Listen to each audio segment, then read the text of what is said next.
Hello, my dear friend, and welcome to the Miracles of History channel. Before we begin, make sure you leave your like, share this video with friends and family, and subscribe to the channel so you never miss these incredible explorations of history, faith, and the mysteries of God's creation. Extinct and legendary animals of the Bible. The Bible is far more than a collection of stories. It is a treasure trove of divine mysteries, including revelations about extraordinary animals that were created by God. These creatures were not mere coincidences of nature. They were designed with specific purposes, unique characteristics, and sacred roles within the grand plan of creation. Over the millennia, many of these animals have vanished, leaving only fragments of stories, hints in sacred texts, and oral traditions. Others survived but are so rare and unusual that they feel almost mythical to our modern eyes.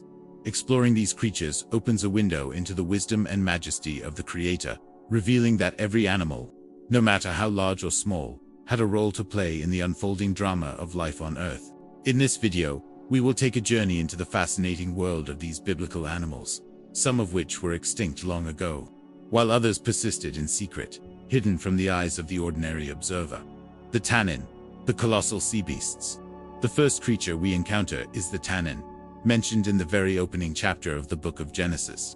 In Genesis 1:21, the text states that God created the tannin, enormous creatures that some translations refer to as great sea monsters. What is remarkable is that, while countless other creatures are created and mentioned, the tannin receives a unique distinction. It is named explicitly. This signals to us that its role in creation was extraordinary, beyond anything ordinary, demanding our attention and contemplation. According to the oral tradition and Talmudic commentary, the tannin were not just large, they were gigantic marine animals, reminiscent of whales, yet far larger, far more majestic, and unlike anything alive today. These creatures were so magnificent that only direct divine intervention could account for their existence. A deeply mystical aspect of the tannin is that God preserved the female of one of these creatures. She was kept for a specific and sacred purpose, to provide nourishment for the righteous after the resurrection of the dead. A detail that emphasizes the profound connection between God's creation and the ultimate redemption of humanity.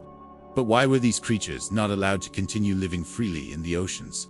The reason is awe-inspiring. Their sheer size meant that if they had reproduced, there would not have been sufficient space for other marine species, and the delicate balance of aquatic life would have been disrupted.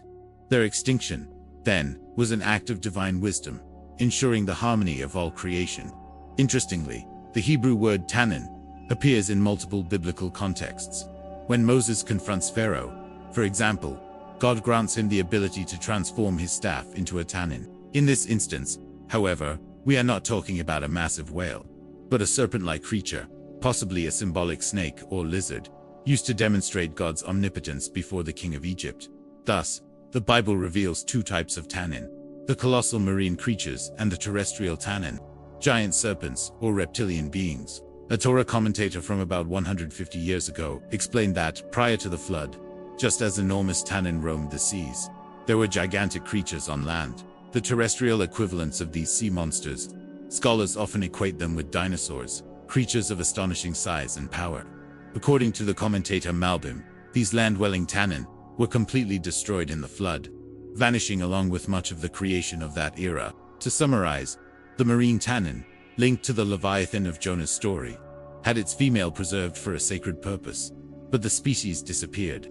The terrestrial tannin, possibly dinosaurs, were obliterated in the flood. The tachash, the sacred multicolored unicorn.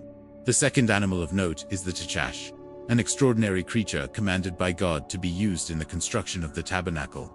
Specifically, the skins of the tachash were to be used in the tabernacle's sacred curtains. The tachash was kosher, pure, suitable for consumption. Yet it possessed stunning features. It resembled a unicorn with a single horn and had a vibrant, multicolored hide, called saskinit in Hebrew, meaning full of colors. Its skin contained at least 6 distinct shades, each more dazzling than the last. God created the tachash for a singular, divine purpose: to supply material for the holy tabernacle. It was never intended for ordinary consumption or common use. This animal existed only from the dawn of creation until the biblical era, disappearing after fulfilling its sacred role. The shamir, the miracle insect. The third creature is perhaps the most astonishing. The shamir, a minuscule insect that, according to the Talmud, was as thin as a human hair, but possessed miraculous powers. It could cut stone perfectly without the use of any tools. When God commanded Moses to carve the second set of the tablets of the law, he revealed the shamir, allowing Moses to inscribe the letters without damaging the stone. Later, this same insect was used in the construction of the high priest's breastplate and the Temple of Solomon, cutting stone exactly as God had commanded, without the use of metal. In 2019, researchers from Boston University discovered an insect in the Philippines called Litterado abatanica, capable of cutting stone using a natural secretion. Could this be the legendary shamir? Only future divine revelations may fully answer this question. The chilazone, the sacred snail.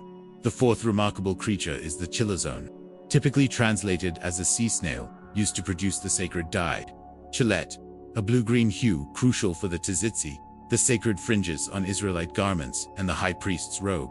While the snail itself is not extinct, the knowledge of extracting chillet had been lost for centuries. In the 19th century, Rabino de Rugim identified the species, later confirmed as Murex trunculus, restoring this ancient tradition. Today, many still use garments with blue fringes, reconnecting with a practice established thousands of years ago, a testament to divine wisdom. Through these stories, we witness God's wisdom, the intricate complexity of creation, and the profound purpose of every creature. Colossal marine beasts, multicolored unicorn-like miraculous shamir insects, and sacred chilazone snails. Even the smallest or most unusual creatures hold a divine and sacred purpose, reflecting the intelligence, care, and majesty of the Creator. These animals, some extinct, some rare, remind us to marvel at the natural world, to recognize the hidden meanings in God's design, and to honor the sacredness of all life. If this video has inspired or uplifted you, just as manna nourished the Israelites in the desert, please leave your like, subscribe, and share this content with your friends and family, so that more people can discover these truths and timeless teachings. May God bless you and your loved ones abundantly, and we will meet again in the next video.